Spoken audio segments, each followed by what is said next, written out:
ಅಭ್ಯರ್ಥಿ ಆದಾಗಿದ್ದ ಭಾವನಾತ್ಮಕ ವಿಚಾರ ಸರ್. ಕರೋನಾ ಟೈಮಲ್ಲಿ ಪಲ್ಲಕ್ಕಿ ಹೊತ್ತಿದ ಡಿ.ಕೆ. ಸುರೇಶ್ ನಾವೇನು ಕೇಳಿದೆ ನಾನು ಅದನ್ನು. ಪಲ್ಲಕ್ಕಿ ಟೈಮ್ ಎಲ್ಲೋ ಹೋಗಿದ್ದು ಸರ್, ಪಲ್ಲಕ್ಕಿ ಅಂತೀನಿ, ಇದು ಮನೆ ಮನೆಗೆ ಔಷಧಿ ಕೋವಿಡ್ ಪೀರಿಯಡ್ನಲ್ಲಿ ಎಲ್ಲೋಗಿದ್ರು ಕುಮಾರಸ್ವಾಮಿ ಅಂತ ಕೇಳ್ತಾರೆ. ಅನಿತಾ ಕುಮಾರಸ್ವಾಮಿ ಅವರು ರಾಮನಗರದ ಶಾಸಕರಿದ್ದರು, ನಾನು ಚನ್ನಪಟ್ಟಣದ ಶಾಸಕ ಇದ್ದೆ. ರಾಮನಗರ ಚನ್ನಪಟ್ಟಣಕ್ಕೆ ನಾನು ಏನು ಸೇವೆ ಸಲ್ಲಿಸಿದ್ದು ಪ್ರಚಾರ ಏನು ಮಾಡ್ಕೊಳ್ಳಿಲ್ಲ. ಪ್ರತಿ ಕುಟುಂಬಕ್ಕೆ ದಿನಸಿ ಕೊಡ್ತಕ್ಕಂಥದ್ದು ಎಲ್ಲ ನಾವು ಮಾಡಿದ್ದೇವೆ. ಕಿಟ್ಗಳು ಕೊಟ್ಟಿದ್ದೇವೆ, ಫುಡ್ ಕಿಟ್ಟನ್ನು. ನಾವು ಡಂಗುರ ಹೊಡ್ಕೊಂಡ್ವ. ಪಾಪ ಅವರು ಒಂದು ಮಾತು ಹೇಳಿದ್ದಾರೆ, ನಾನು ನಿಜಕ್ಕೂ ಅಯ್ಯೋ ಅನ್ನಿಸ್ತು.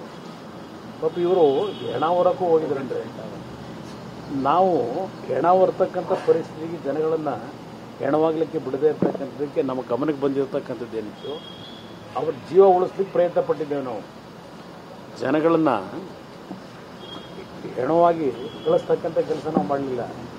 ನಮ್ಮ ಕೈಲಾದ ಮಟ್ಟಿಗೆ ಹಲವಾರು ಆಸ್ಪತ್ರೆಗಳಿಗೆ ಫೋನ್ ಮುಖಾಂತರ ಅವರ ಜೀವ ಉಳಿಸ್ತಕ್ಕಂಥ ನಿಟ್ಟಿನಲ್ಲಿ ಸೇವೆ ಸಲ್ಲಿಸ್ತಕ್ಕಂಥ ಕೆಲಸ ಮಾಡಿದ್ದೇವೆ. ಅವರು ಪಾಪ ಜನಗಳು ಸಾಯಿಸಿ ಹೊರ ಕೆಲಸ ಮಾಡವ್ರೆ ಅಷ್ಟೇ ಅಲ್ವ ಅವ್ರು ಹೇಳ್ತಾ ಇರೋದು. ಅವ್ರ ಅರ್ಥ ನಮಗೂ ಅವ್ರಿಗೂ ಇರೋ ವ್ಯತ್ಯಾಸ ಅಲ್ಲ.